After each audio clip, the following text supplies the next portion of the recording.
So I was correct. The carrier silencia capacitor is dead.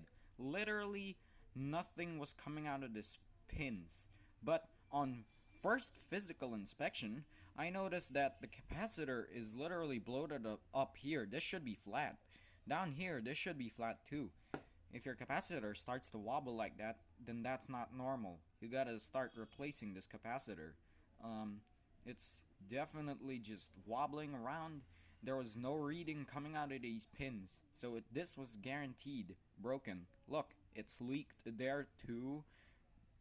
There was some leakage over this text over here. It was literally black, but I had to remove it so I could buy the same rating of capacitor. This one a little bit higher is preferred. This is not good. You want at least 400 volts. Yeah. The silencia should work in a few videos.